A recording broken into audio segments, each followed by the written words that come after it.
ngayon, meron tayo ditong kalabasa, no? 2 piraso, isang malaki at isang maliit, no? Ito ay libre na naman, binigay na naman to dito sa aking partner. Nakalibre na naman kami ng pang-ulam, hindi na to bibilhin. Pag bibilhin to dito lang, pas na tong 100, no? O kaya kulang-kulang ng 200 to. Itong dalawa na to, napakamahal ng gulay dito, no? Ayan, bali luluto natin tong maliit ngayon. Gagataan natin siya. Ayan, hello mga manay, magandang hapon. Ayan, magagabihan na, kaya prepare tayo ng ating pan-dinner, no? Ayan, may nagbigay nga pala sa amin itong kalabasa, no? Bali 2 piraso. Isa't kalahati pala yung binalatan ko. Yung iba hindi ko binalatan, yung medyo mura pa. Hindi ko na tinanggalan ng balat kasi pwede pa naman yan. Tapos ito yung ipang sasahog natin ng bangos. Tapos bumili lang ako sa dali ng coconut milk, kaya ng ating nabiling gata. Tapos ito yung ating sangkap, no? Nagagamitin. Ayan, ang simpleng ulam natin for tonight.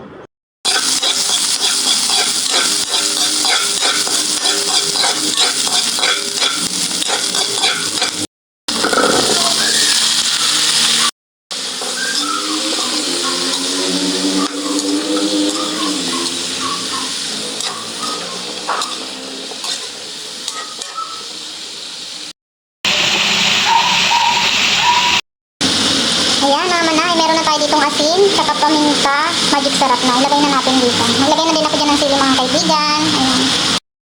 Ayan, tapos mga kaibigan, mga manay, haluin lang natin yung ating gulay, no? Tapos saka natin siya tatakpan para naman maluto yung ating gulay. Pantay yung pagkakaluto ko. Tapos takpan lang natin siya. Ayan, mga manay, balik takpan lang natin, no?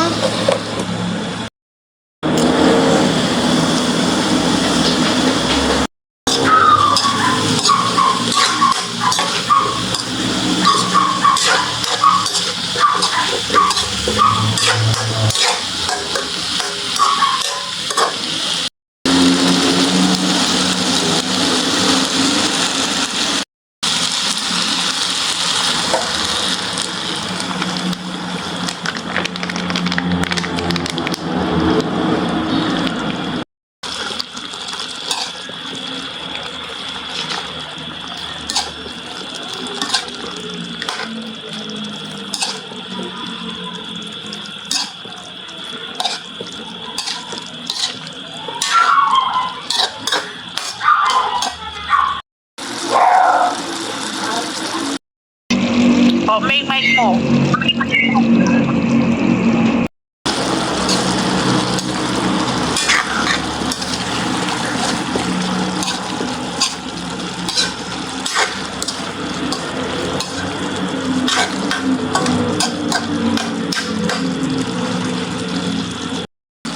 Hello mga manay, ayan ang puluto na ang ating ginataang kalabasa na may pritong bangus. Ayan, napakasarap po ng ating ulam ngayong gabi, no?